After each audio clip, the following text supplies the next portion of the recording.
গ্রামের নামটা মানচিত্রে নেই, কিন্তু যারা হারিয়ে গেছে তারা সবাই জানে জায়গাটার নাম নদী।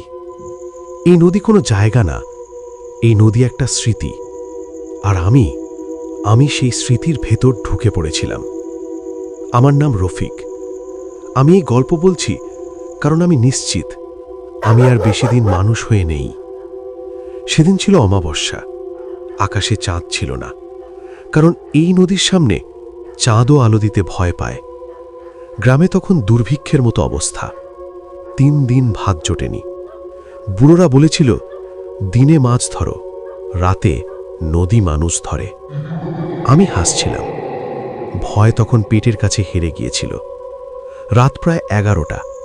লণ্ঠন হাতে নদীর ধারে দাঁড়াতেই আমার বুকটা কেঁপে উঠল, কারণ নদীতে কোনো ঢেউ ছিল না, পানি স্থির না, চুপচাপ তাকিয়েছিল। জাল ফেললাম। জাল পানিতে পড়তেই মনে হলো আমি কিছু একটা ছুঁয়ে ফেলেছি। ঠিক তখন রফিক, আমার শরীর জমে গেল। এই নামে শুধু মা ডাকত।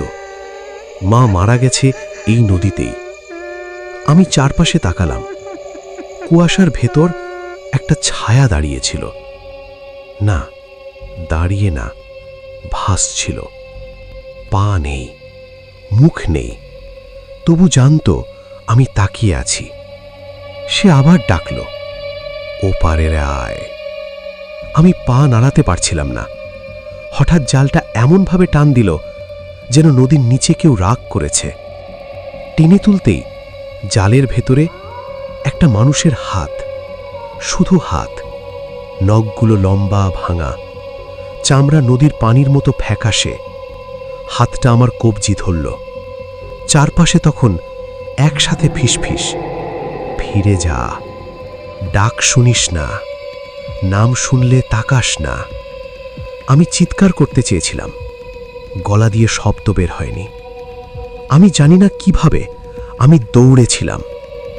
নদীর ধারে অজ্ঞান হয়ে পড়েছিলাম। পরদিন সবাই বলল আমাকে পাওয়া গেছে নদীর কিনারায়, কিন্তু একটা জিনিস কেউ বলেনি, আমার জালটা পানিতে ছিল না, ওটা ছিল নদীর ওপারে। এরপর 10 বছর আমি গ্রাম ছেড়ে শহরে চলে যাই। ভাবলাম দূরে গেলে নদী ভুলে যাবে। আমি ভুল ছিলাম। প্রতিটা গভীর রাতে আমি একই স্বপ্ন দেখতাম। আমি নদীর ভেতরে দাঁড়িয়ে আছি, পানি আমার বুক পর্যন্ত, আর চারপাশে অনেক মানুষ, সবাই আমার দিকে তাকিয়ে, সবাই একসাথে বলে, তুই তো আমাদেরই একজন। এক রাতে মোবাইল বেজে উঠল, অচেনা নাম্বার। কল ধরতেই কোনো কথা নেই, শুধু নদীর শব্দ।